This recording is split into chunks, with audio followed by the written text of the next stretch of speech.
अस्सलाम वालेकुम बच्चों, कैसे हैं आप? ठीक है। क्लास 2 उर्दू का लेक्चर देखें। उर्दू की बुक सबसे निकालें, उर्दू ग्रामर की बुक्स देखें, उर्दू कवायद निशा की बुक्स निकालें। आज हम पेज नंबर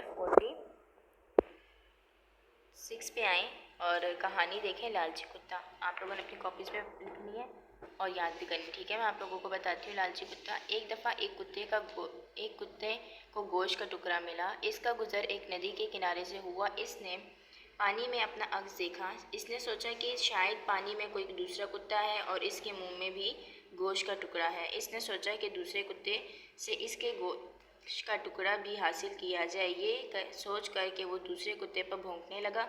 यूं ही इसने अपना मुंह खोला, इसका अपना टुकड़ा भी पानी में गिर गया। इस तरह लालच में आकर इसने अपना टुकड़ा भी गंवा दिया। नतीजा क्या हुआ? लालच बुरी बला है, ठीक है।